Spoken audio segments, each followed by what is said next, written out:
بسم الله الرحمن الرحيم. يا أيها الناس اتقوا ربكم الذي خلقكم من نفس واحدة وخلق منها زوجها وبث منهما رجالا كثيرا ونساء واتقوا الله الذي تساءلون به والأرحام إن الله كان عليكم رقيبا. وآتوا اليتامى أموالهم ولا تتبدلوا الخبيث بالطيب ولا تأكلوا أموالهم إلى أموالكم إنه كان حوبا كبيرا. وإن خفتم ألا تقسطوا في اليتامى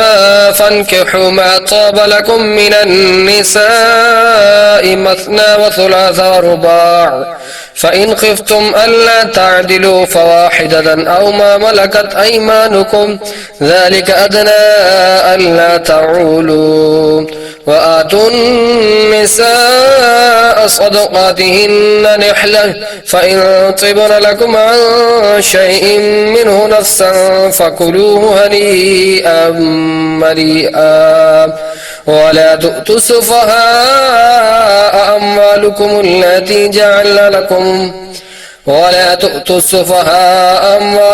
التي جعل الله لكم قياما وارزقوهم فيها واكسوهم وقولوا لهم قولا معروفا. وابتلوا اليتامى حتى إذا بلغوا النكاح فإن آنستم منهم رشدا فادفعوا إليهم أموالهم ولا تأكلوها إسرافا وبدارا أن يكبروا. ومن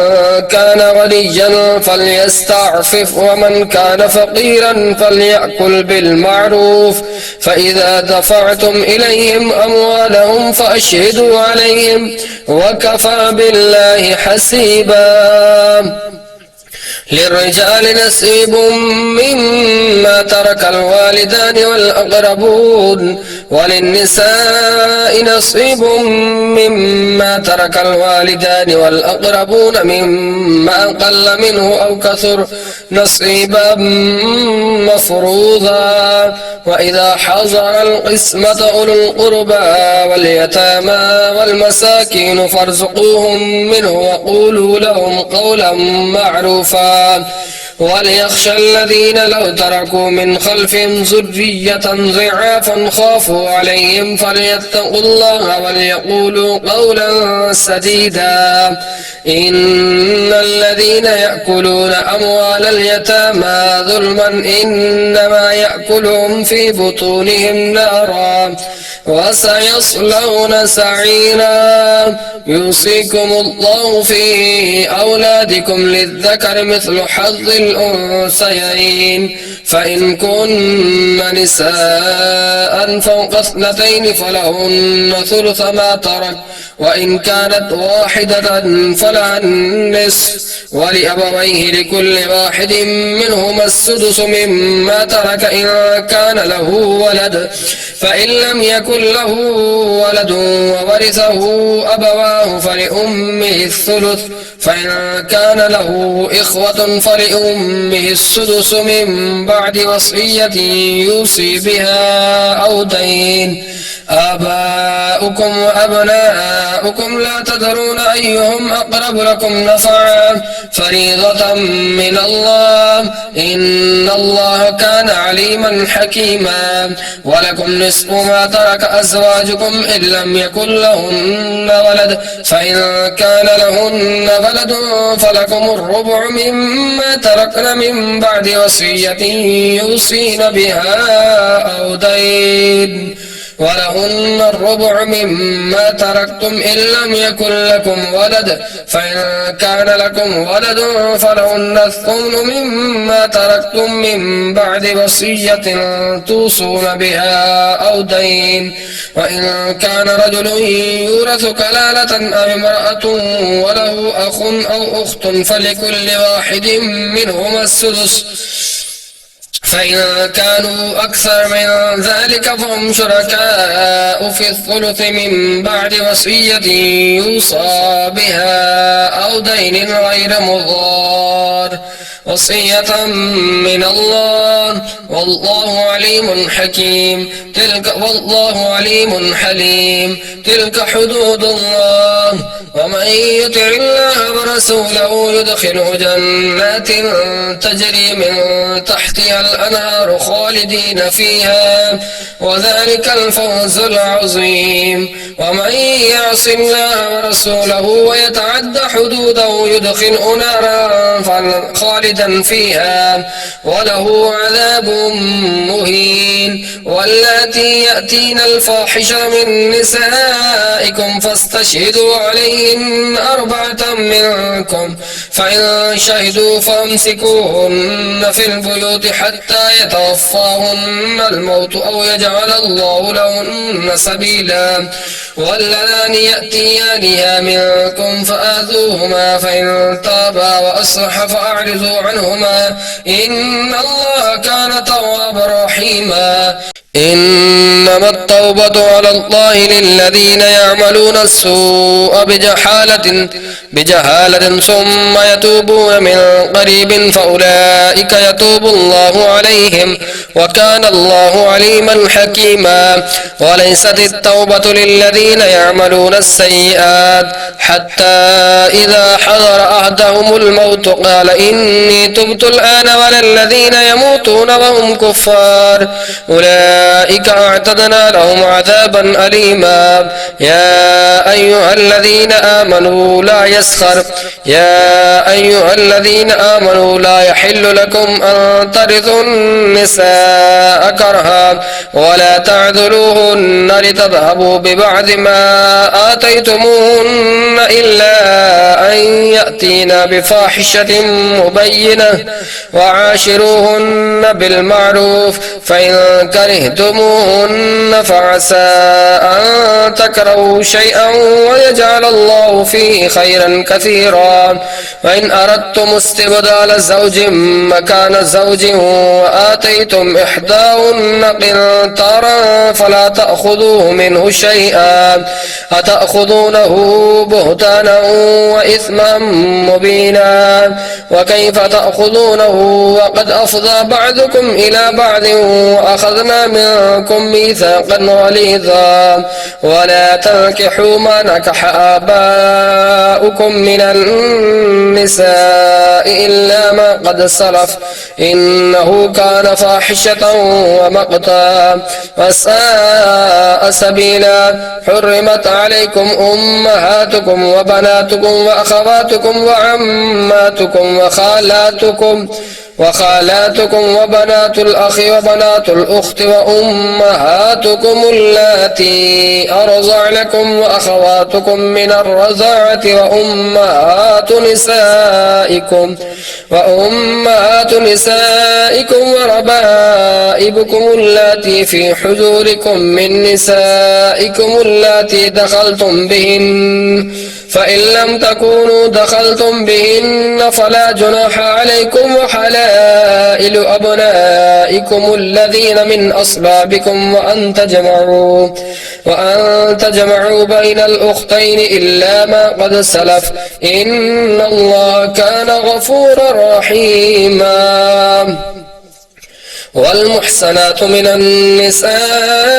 إلا ما ملكت أيمانكم كتاب الله عليكم وأحل لكم ما وراء ذلكم أن تبتغوا بأموالكم محسنين غير مسافهين فما استمتعتم به منهن فآتوهن أجورهن فريضة ولا جناح عليكم فيما تراضيتم به من بعد الفريضة إن الله كان عليما حكيما.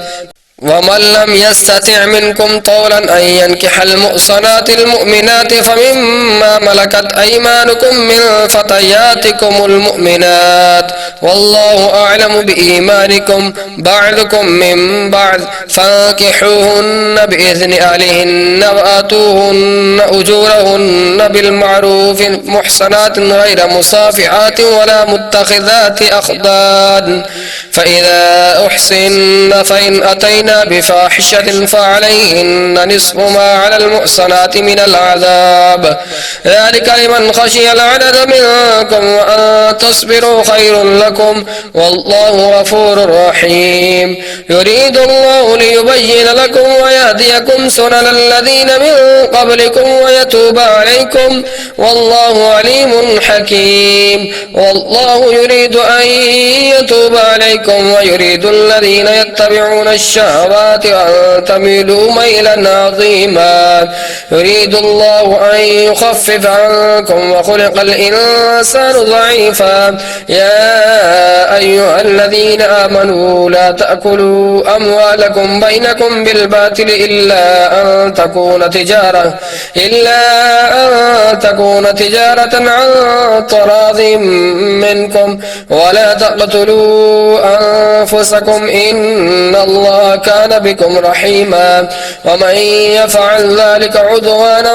وظلما فسوف نصليه نارا وكان ذلك على الله يسيرا إن تجتنبوا كبائر ما تنهون عنه نكفر عنكم سيئاتكم وندخلكم مدخلا كريما ولا تتمنوا ما فضل الله به بعضكم على بعض للرجال نصيب مما اكتسبوا وللنساء نصيب مما اكتسبن واسألوا الله من فضله إن الله كان بكل شيء عليما ولكل جعلنا موالي مما ترك الوالدان والأقربون والذين عقدت أيمانكم فآتوهم نصيبهم إن الله على كل شيء شهيدا الرجال قوامون على النساء بما فضل الله بعضهم على بعض وبما أنفقوا من أموالهم فالصالحات قانتات حافظات للغيب بما حفظ الله واللاتي تخافون نشوزهن فاعذوهن واهجروهن في المضاجع واضربوهن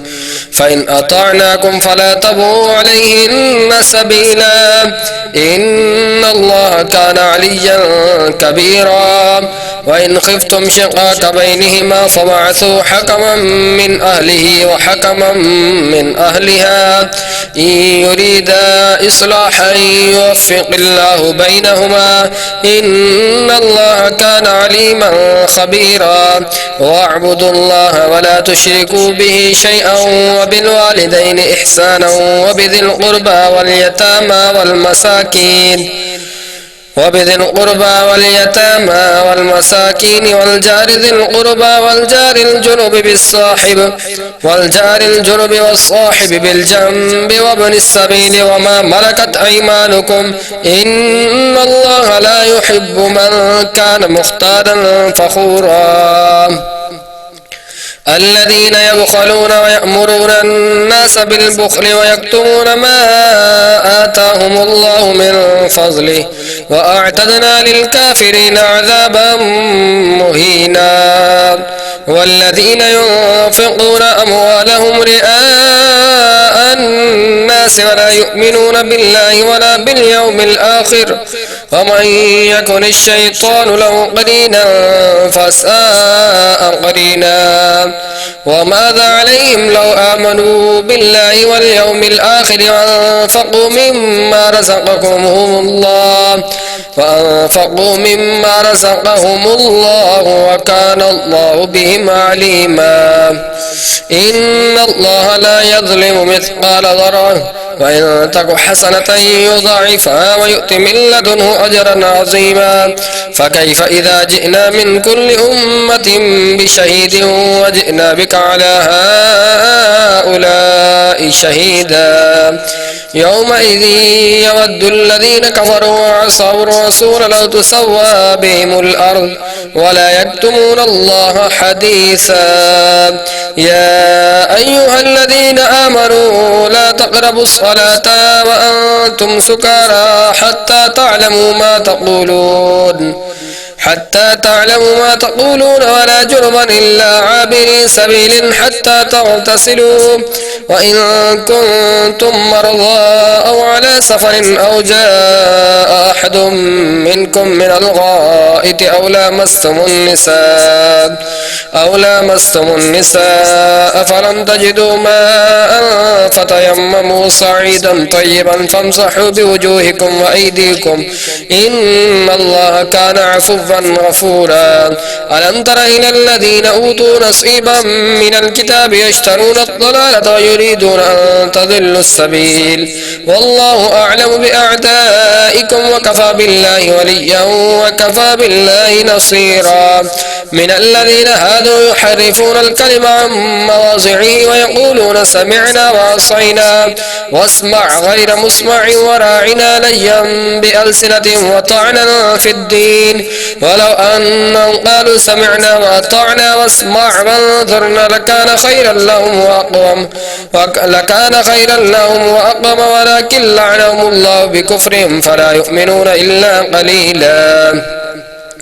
يا أيها الذين أوتوا الكتاب آمنوا بما أنزلنا مصدقا لما معكم من قبل أن نطمس وجوها فنردها على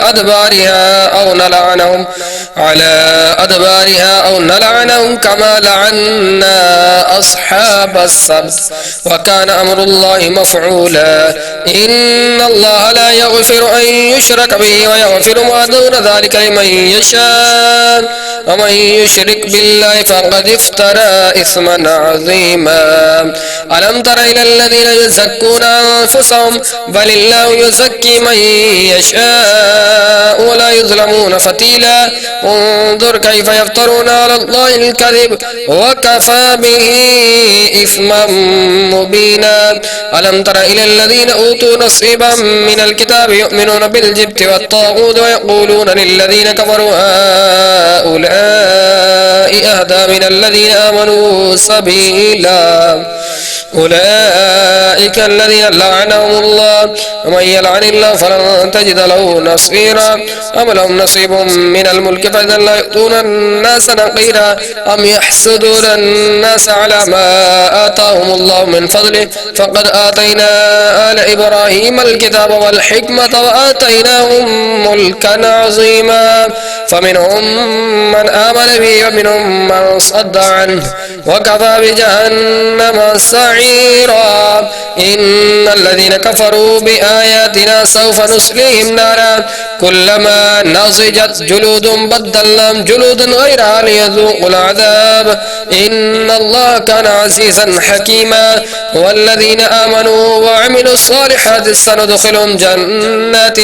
تجري من تحتها الأنهار خالدين فيها أبدا لهم فيها أزواج مطهرة وندخلهم ظلا ظليلا. إن الله يأمركم أن تؤدوا الأمانات إلى أهلها وإذا حكمتم بين الناس أن تحكموا بالعدل إن الله نعم ما يعظكم به إن الله كان سميعا بصيرا. يا أيها الذين آمنوا أطيعوا الله وأطيعوا الرسول وأولو الأمر منكم فإن تنازعتم في شيء فردوه إلى الله والرسول إن كنتم تؤمنون بالله واليوم الآخر ذلك خير وأحسن تأويلا. ألم تر إلى الذين يزعمون أنهم آمنوا بما أنزل إليك وما أنزل من قبلك يريدون أن يتحاكموا إلى الطاغوت وقد أمروا أن يكفروا به ويريد الشيطان أن يضلهم ضلالا بعيدا. وإذا قيل لهم تعالوا إلى ما أنزل الله وإلى الرسول رأيت المنافقين يصدون عنك صدودا فكيف إذا أصابتهم مصيبة بما قدمت أيديهم ثم جاءوك يحلفون بالله إن أردنا إلا إحسانا وتوفيقا أولئك الذين يعلم الله ما في قلوبهم فأعرض عنهم وإذ قل لهم في أنفسهم قولا بليغا وما أرسلنا من رسول إلا ليطاع بإذن الله ولو أنهم إذ ظلموا أنفسهم جاءوك فاستغفروا الله واستغفر لهم الرسول لوجدوا الله توابا رحيما فلا وربك لا يؤمنون حتى يحكموك فيما شجر بينهم ثم لا يجدوا في أنفسهم حرجا مما قضيت ويسلموا تسليما ولو أنا كتبنا عليهم أن يقتلوا أنفسكم أو يخرجوا من دياركم ما فعلوه إلا قليل منهم ولو أنهم فعلوا ما يوعظون به لكان خيرا لهم وأشد تثبيتا وإذا لآتيناهم من لدنا أجرا عظيما ولهديناهم صراطا مستقيما ومن يطع الله والرسول فأولئك مع الذين أنعم الله عليهم من النبيين والصديقين والشهداء والصالحين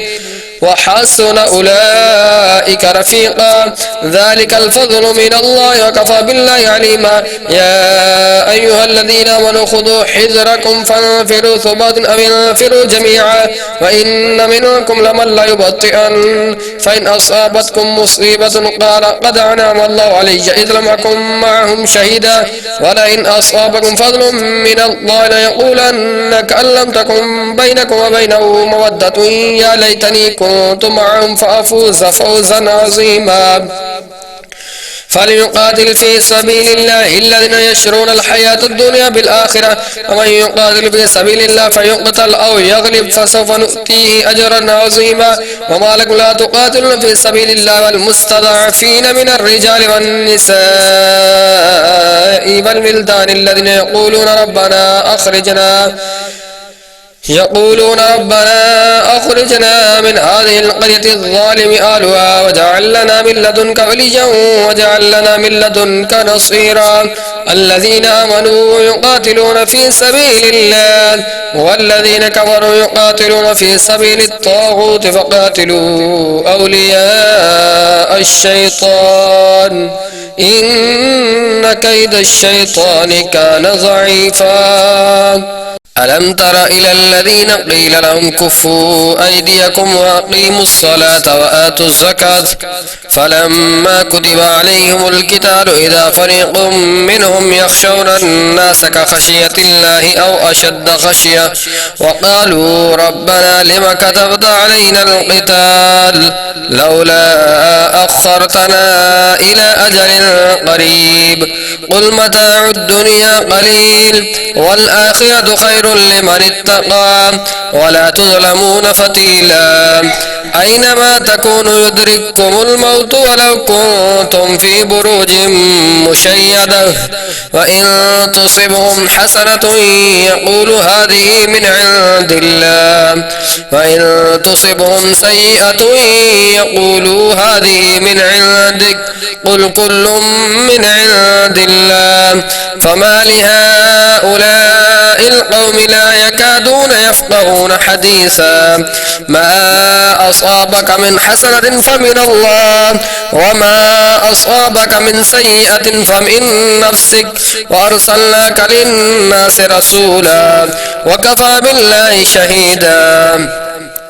من يطع الرسول فقد أطاع الله ومن تولى فما أرسلناك عليهم حفيظا ويقولون طاعة فإذا برزوا من عندك بيت طائفة منهم غير الذي تقول والله يكتب ما يبيتون فأعرض عنهم وتوكل على الله وكفى بالله وكيلا أفلا يتدبرون القرآن ولو كان من عند غير الله لوجدوا فيه اختلافا كثيرا وإذا جاءهم أمر من الأمن أو الخوف أذاعوا به ولو ردوه إلى الرسول وإلى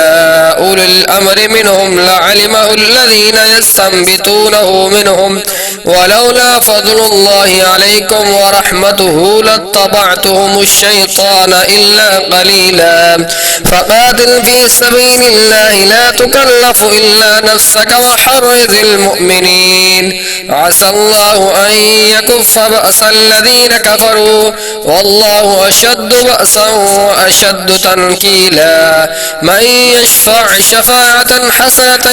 يكن له نصيب منها ومن يشفع شفاعة سيئة يكن له كفل منها وكان الله على كل شيء مقيتا وإذا حييتم بتحية فحيوا بأحسن منها أو ردوها إن الله كان على كل شيء حسيبا الله لا إله إلا هو ليجمعنكم إلى يوم القيامة لا ريب فيه ومن أصدق من الله حديثا فما لكم في المنافقين فئتين والله أركسهم بما كسبوا أتريدون أن تهدوا من أضل الله ومن يضلل الله فلن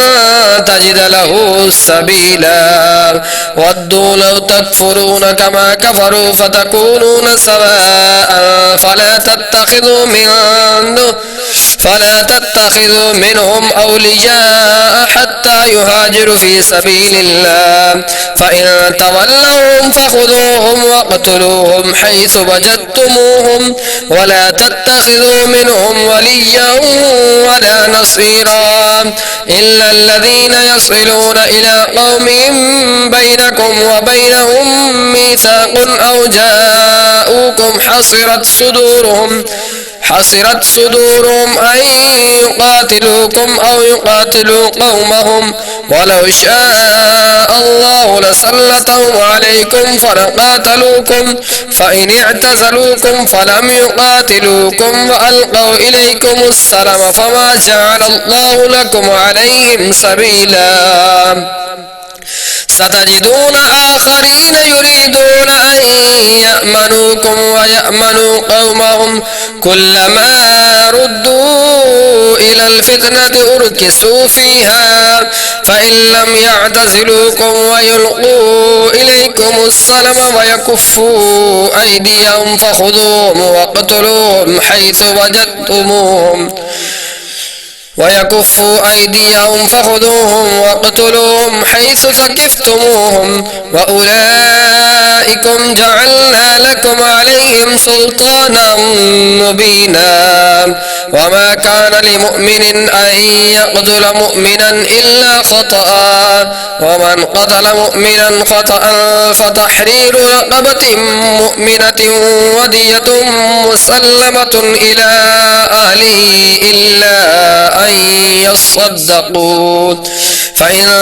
كان من قوم عدو لكم وهو مؤمن فتحرير رقبة مؤمنة وإن كان من قوم بينكم وبينهم ميثاق فدية مسلمة إلى أهله وتحرير رقبة مؤمنة فمن لم يجد فصيام شهرين متتابعين توبة من الله وكان الله عليما حكيما ومن يقتل مؤمنا متعمدا فجزاؤه جهنم خالدا فيها وغضب الله عليه ولعنه وأعد له عذابا عظيما يا أيها الذين آمنوا إذا ضربتم في الأرض يا أيها الذين آمنوا إذا ضربتم في سبيل الله فتبينوا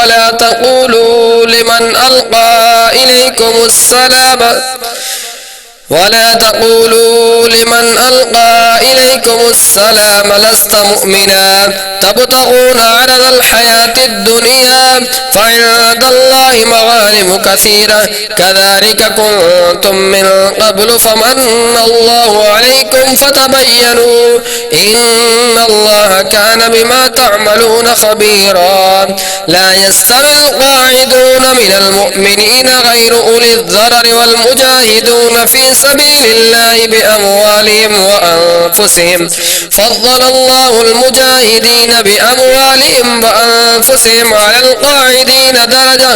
وكلا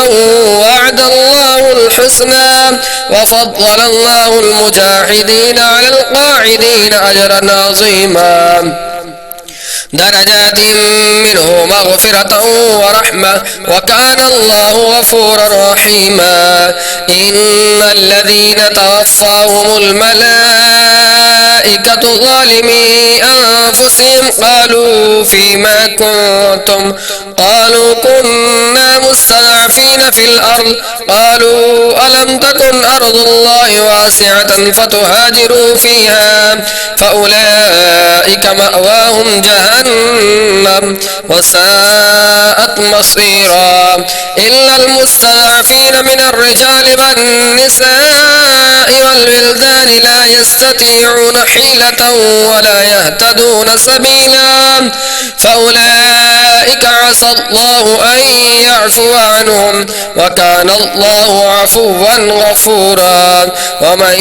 يهاجر في سبيل الله يجد في الأرض مراغما كثيرا وسعة ومن يخرج من بيته مهاجرا إلى الله ورسوله ثم يدركه الموت فقد وقع أجره على الله وكان الله غفورا رحيما وإذا ضربتم في الأرض فليس عليكم جناح أن تقصروا من الصلاة إن خفتم أن يفتنكم الذين كفروا إن الكافرين كانوا لكم عدوا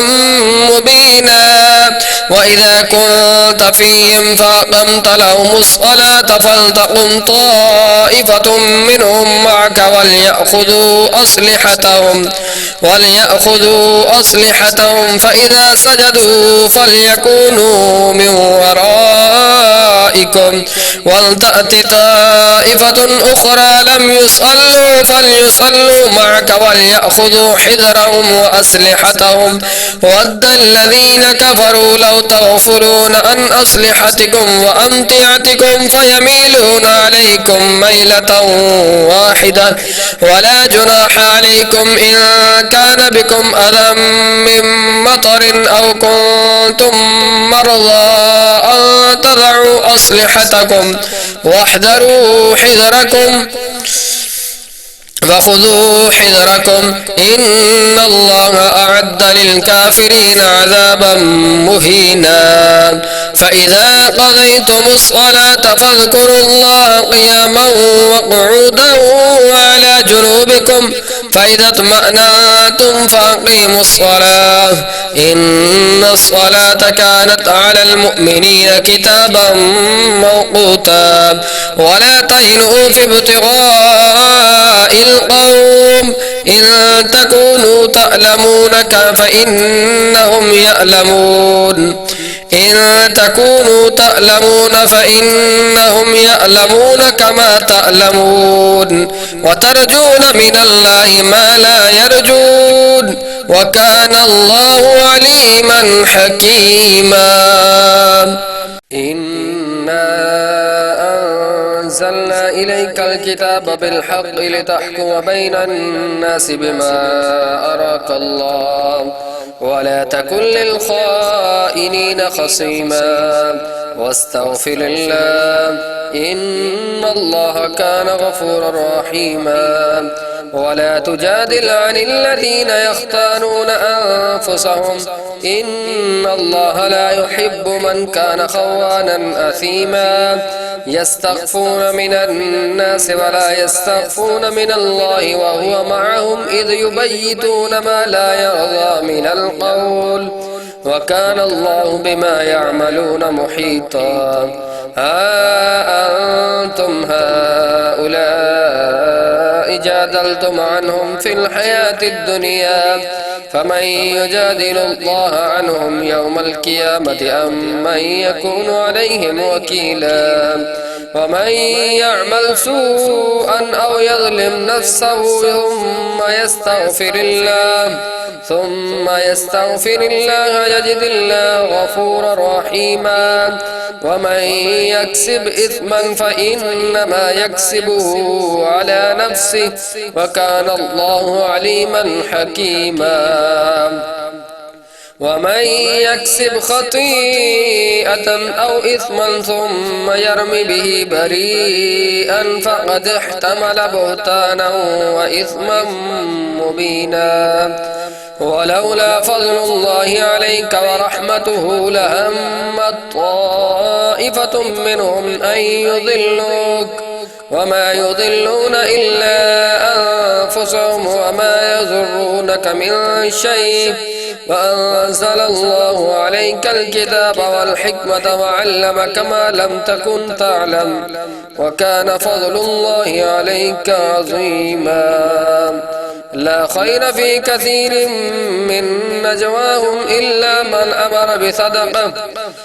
خير في كثير من نجواهم إلا من أمر بصدقة أو معروف أو إصلاح بين الناس ومن يفعل ذلك ابتغاء مرضات الله فسوف نؤتيه أجرا عظيما ومن يشاقق الرسول من بعد ما تبين له الهدى ويتبع غير سبيل المؤمنين نوليه ما تولى ونصله جهنم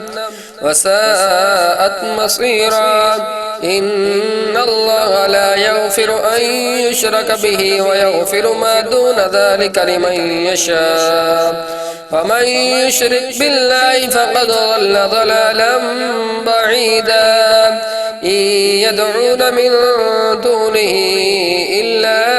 إناثا وإن يدعون إلا شيطانا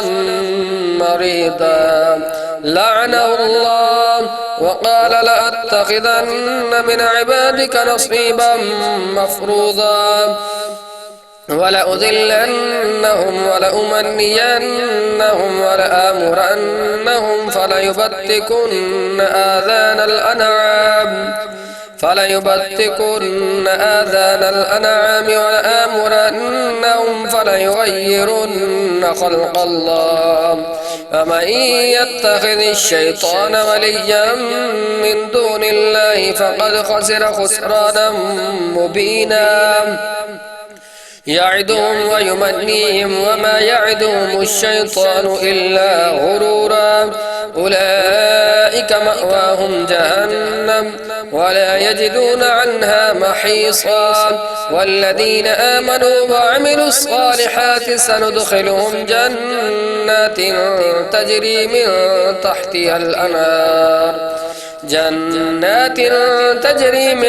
تحتها الأنهار خالدين فيها أبدا وعد الله حقا ومن أصدق من الله قيلا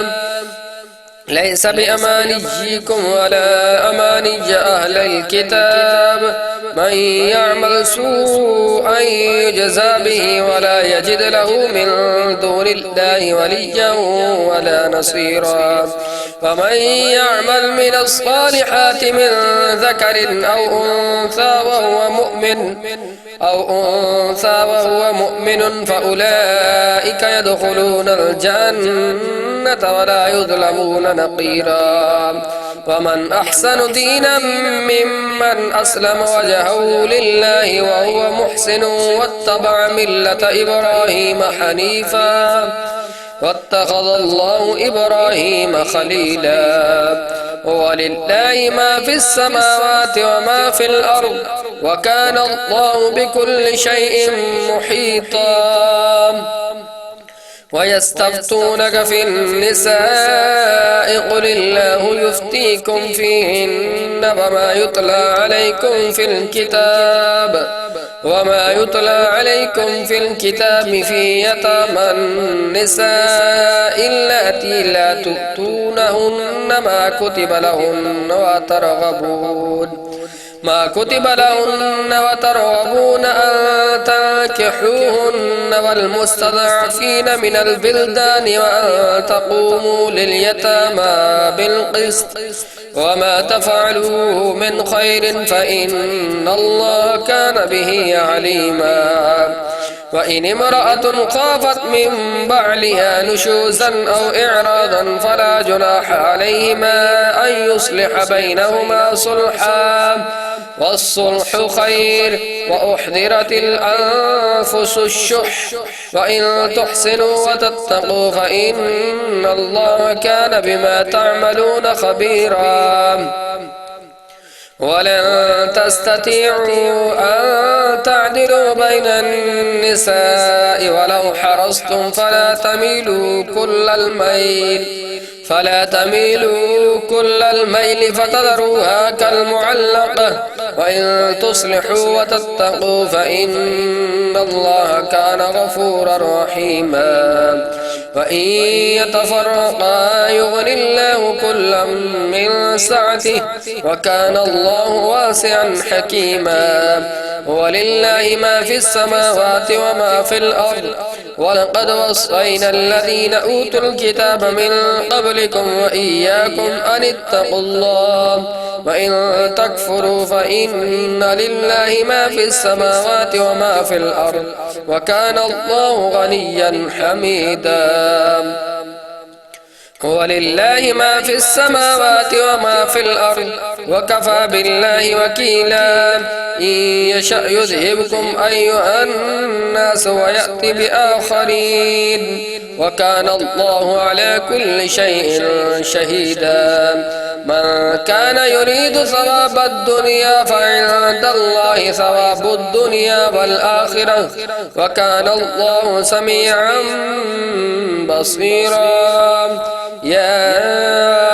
أيها الذين آمنوا كونوا قوامين بالقسط شهداء لله ولو على أنفسكم أو الوالدين والأقربين إن يكن غنيا أو فقيرا فالله أولى بهما فلا تتبعوا الهوى أن تعدلوا وإن تلوا أو تعرضوا فإن الله كان بما تعملون خبيرا. يا أيها الذين آمنوا بالله ورسوله والكتاب الذي نزل على رسوله والكتاب الذي أنزل من قبل ومن يكفر بالله وملائكته وكتبه ورسله واليوم الآخر فقد ضل ضلالا بعيدا. إن الذين آمنوا ثم كفروا ثم آمنوا ثم كفروا ثم ازدادوا كفرا لم يكن الله ليغفر لهم ولا ليهديهم سبيلا. بشر المنافقين بأن لهم عذابا أليما. الذين يتخذون الكافرين أولياء من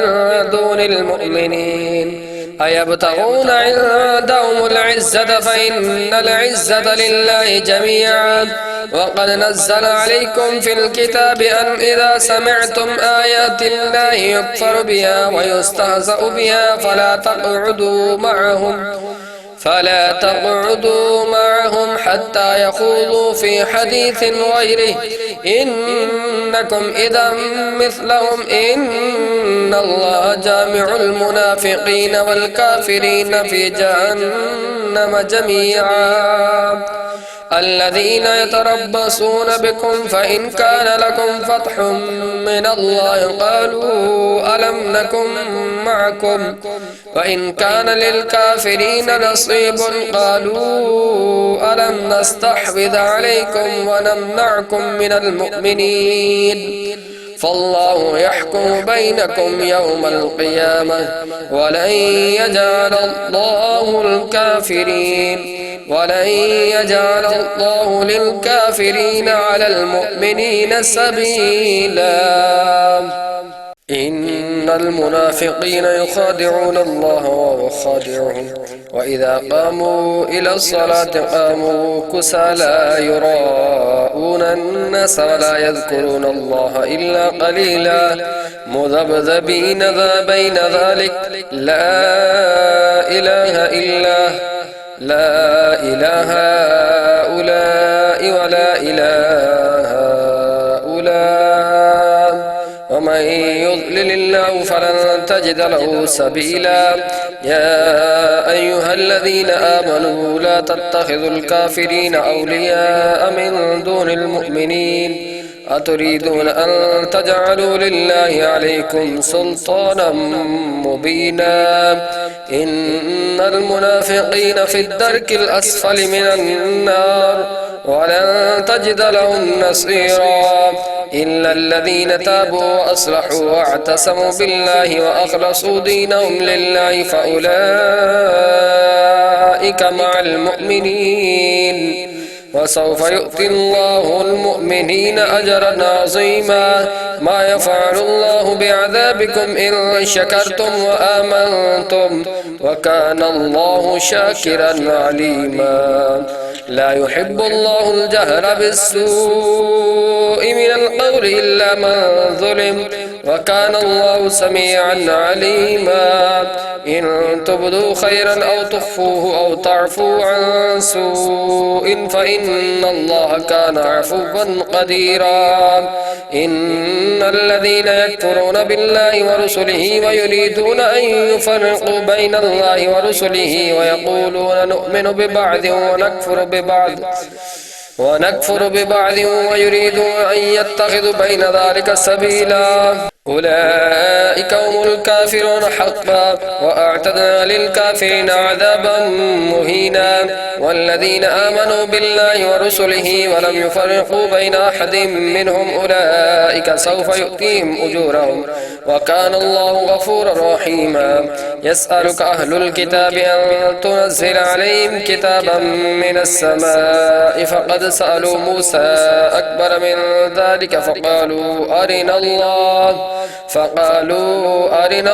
جهرة فأخذتهم الصاعقة بظلمهم ثم اتخذوا العجل من بعد ما جاءتهم البينات فعفونا عن ذلك وآتينا موسى سلطانا مبينا ورفعنا فوقهم الطور بميثاقهم وقلنا لهم ادخلوا الباب سجدا وقلنا لهم لا تعدوا في السبت وأخذنا منهم ميثاقا غليظا فبما نقضهم ميثاقهم وكفرهم بآيات الله وقتلهم الأنبياء بغير حق وقولهم قلوبنا غلف بل طبع الله عليها بكفرهم فلا يؤمنون إلا قليلا وبكفرهم وقولهم على مريم بهتانا عظيما وقولهم إنا قتلنا المسيح عيسى ابن مريم رسول الله وما قتلوه وما صلبوه ولكن شبه لهم وإن الذين اختلفوا فيه لفي شك منه ما لهم به من علم إلا اتباع الظن وما قتلوه يقينا بل رفعه الله إليه وكان الله عزيزا حكيما وإن من أهل الكتاب إلا ليؤمنن به قبل موته ويوم القيامة يكون عليهم شهيدا فبظلم من الذين هادوا حرمنا عليهم طيبات أحلت لهم وبصدهم عن سبيل الله كثيرا وأخذهم الربا وقد نهوا عنه وأكلهم أموال الناس بالباطل وأعتدنا للكافرين منهم عذابا أليما. لكن الراسخون في العلم منهم والمؤمنون يؤمنون بما أنزل إليك وما أنزل من قبلك والمقيمين الصلاة والمؤتون الزكاة والمؤمنون بالله واليوم الآخر أولئك سنؤتيهم أجرا عظيما. إنا أوحينا إليك كما أوحينا إلى نوح والنبيين من بعده وأوحينا إلى إبراهيم وإسماعيل وإسحاق ويعقوب والأسباط وعيسى وأيوب ويونس وهارون وسليمان وآتينا داود زبورا ورسلا قد قصصناهم عليك من قبل ورسلا لم نقصصهم عليك وكلم الله موسى تكليما. رسلا مبشرين ومنذرين لئلا يكون للناس على الله حجة بعد الرسل وكان الله عزيزا حكيما. لكن الله يشهد بما أنزل إليك أنزله بعلمه والملائكة يشهدون وكفى بالله شهيدا. إن الذين كفروا وصدوا عن سبيل الله قد ضلوا ضلالا بعيدا. إن الذين كفروا وظلموا لم يكن الله ليغفر لهم ولا ليهديهم طريقا إلا طريق جهنم خالدين فيها أبدا وكان ذلك على الله يسيرا. يا أيها الناس قد جاءكم الرسول بالحق من ربكم فآمنوا خيرا لكم وإن تكفروا فإن لله ما في السماوات والأرض وكان الله عليما حكيما. يا أهل الكتاب لا تغلوا في دينكم ولا تقولوا على الله إلا الحق إنما المسيح عيسى بن مريم رسول الله وكلمته ألقاها إلى مريم وروح منه فآمنوا بالله ورسله ولا تقولوا ثلاثة انتهوا خيرا لكم إنما الله إله واحد سبحانه أن يكون له ولد له ما في السماوات وما في الأرض وكفى بالله وكيلا. لن يستنكف المسيح أن يكون عبدا لله ولا الملائكة المقربون ومن يستنكف عن عبادته ويستكبر فسيحشرهم إليه جميعا. فأما الذين آمنوا وعملوا الصالحات فيوفيهم أجورهم ويزيدهم من فضله وأما الذين استنكفوا واستكبروا فيعذبهم عذابا أليما ولا يجدون لهم من دون الله وليا ولا نصيرا.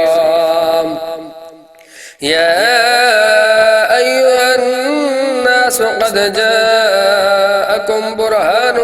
من ربكم وأنزلنا إليكم نورا مبينا. فأما الذين آمنوا بالله واعتصموا به فسيدخلهم في رحمة منه